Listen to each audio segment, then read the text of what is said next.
All of our budgets are vetted every year through the budget committee, through the chairman and the vice chair and the CAO. All of the detail that supports our budget request comes to the board, comes to a public hearing.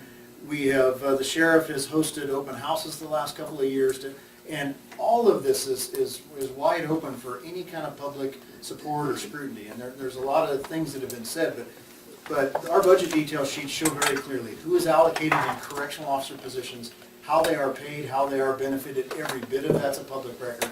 It very clearly delineates the correctional officers from the correctional clerks, from the management to the cooks, to all of the support staff that support all of the sheriff's operations. This is vetted very openly, very publicly through this process, through this board, through audits and inspections with the grand jury, through audits and inspections of our training records with the Standards and Corrections Authority, through anybody that has the legal means to come in and look. Our books are wide open. And when somebody says that you gentlemen heard a half story, that's not just offensive, that's false. We have no reasons to tell half stories. The truth stands in the ends. Our books are wide open, our operations wide open. We need these bodies. I just want to give you an opportunity, if you will, just to respond to the remarks of the administrative assistants having badge numbers. Just Yeah, accept that. Right. Yeah, we don't have any administrative assistants with badge numbers. Every employee has an employee. Every employee in the county has an employee number. Dispatchers have a dispatcher number that's separate from their employee number. All the deputy sheriffs have a badge number. The correctional officers have a badge number.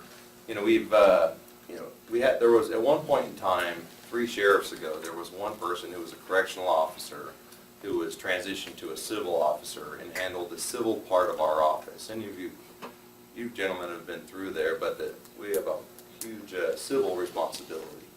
At one point in time, that person was classified as a correctional officer. She did help with searching inmates and things. So since that point in time, that's transitioned to a civilian position that works out of the main sheriff's office, not the jail. That's the only one I can think of that ever was, and then we have Doug Fletcher who runs motor pool. That's a correctional officer position who works out in motor pool, supervising inmates outside the secure perimeter of our facility. He does do mechanic work, but he also supervises inmates, and we think that's appropriate to have that as a correctional. Actually, it's a correctional supervisor. Those are the only assignment. That's the only assignment right now that's a correctional officer that's not working in the facility or at the courthouse. We've looked at ways to try to, and we're not going to give the public safety or the safety retirement to people who aren't in the proper classification. We're going the opposite direction. We've explored these sheriff security officers. We have some of them working screening at the courthouse.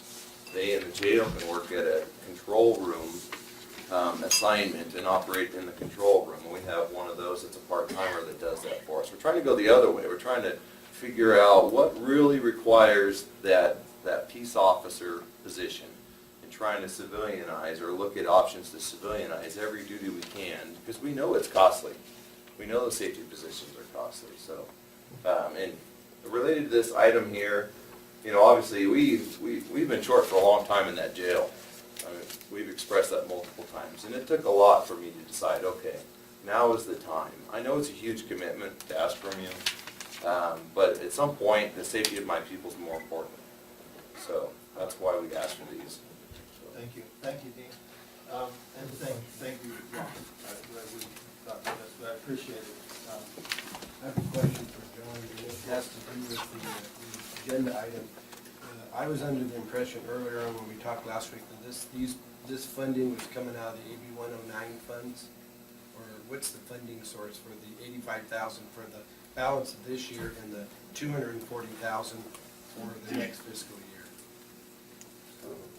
When we brought that on for the mid-year budget review, Mr. Chapman, we asked that that be a commitment from the board. The general fund?